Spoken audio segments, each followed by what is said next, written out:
Hello, my name is Staff Sergeant John McCoy. I have been in the United States Army for 14 years, serving as an infantryman, a squad leader, a platoon sergeant, and now I am currently serving as a drill sergeant candidate and will soon be a drill sergeant serving at Fort Sill in Oklahoma. I have personally been to Iraq 3 times for a total of almost 3 years. I've grown to know and become friendly with many different Iraqi people. I respect them, I respect their culture, I respect their religion, and I respect their freedom, more importantly.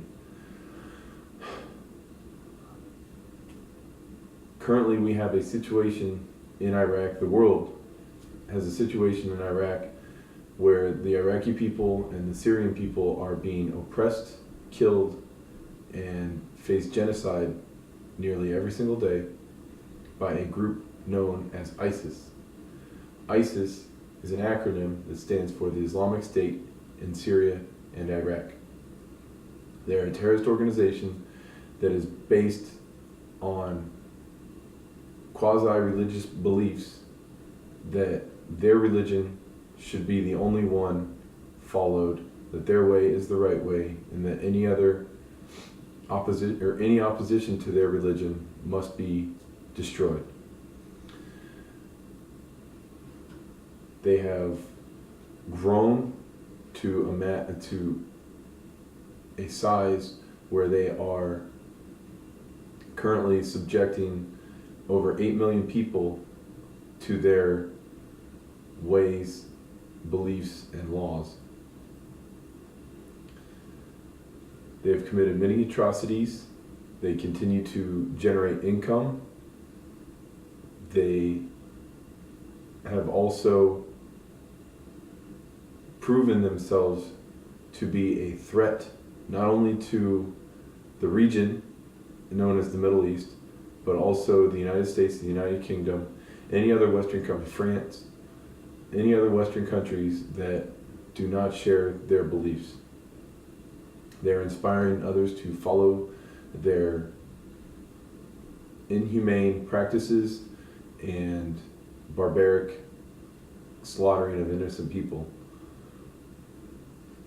On October 21st, CBS reported that a 15-year-old captured by Kurdish militants in Syria was interviewed, and during that interview he spoke to the reporters about some of the things that he had seen while fighting for ISIS. They brought his story all the way back to the beginning, and the reason why he ended up fighting for ISIS was because ISIS came to his village, they kidnapped him, they gave him 2 choices. They said, you can fight with us or you can be beheaded. Like any other person, he chose life, which led him to be shot 3 times in the stomach and captured by Kurdish militants. During that interview, he also spoke of a couple women from his village that were killed because they showed their necks and their bare arms in their wedding dresses in their wedding photos. ISIS, when they came through the village, they went through the houses, they saw the pictures of the women in their wedding dresses, and they killed them right there because of their pictures. ISIS continues to be a threat because they generate a lot of income. They generate almost $6 million. Newsweek reported that they generate almost $6 million a day selling black market oil using old smuggling routes in Iraq, Syria, and Turkey. The governments, the local governments there know of these routes. The big governments could work with the little governments, and they could easily take out these routes.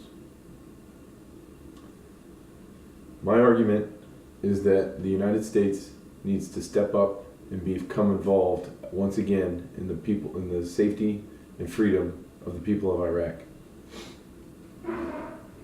some arguments against it may say, well, we're tied up in Afghanistan.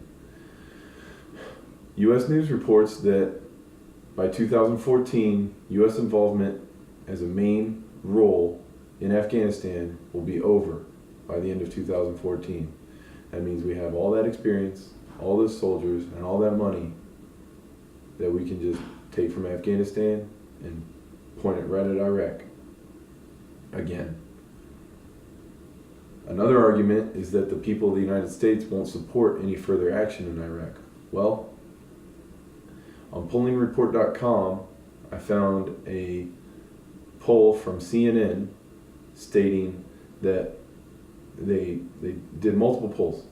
The first poll was from September 25th to September 28th, where they said that people of the United States supported, only 38% of the people polled would support sending ground troops to Iraq and Syria to confront ISIS in ground combat.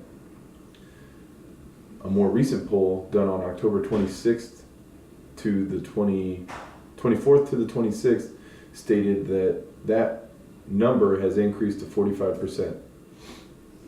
So as ISIS involvement in Iraq and Syria and their atrocities grow, so does support against them grow in the United States. By the time the decision is made in Congress for ground troops to be sent to Iraq and Syria to destroy this imminent threat, public support will be there fully. We need to stop this threat now. The people of Iraq, the people of Syria do not deserve this kind of thumb on their neck. They don't need another boot kicking them daily. They need to be free. They need to have religious freedom. They need to have political freedom. And they need to have personal freedom. For them to be oppressed, to face genocide, to be sold, to be murdered, to be executed for something as simple as showing your neck and your arms is wrong. They are bullies, and their behavior is abhorrent. For the people of the United States to stand by as their fellow brothers and sisters are being killed is also abhorrent. We have the power and the means to stop this. We should.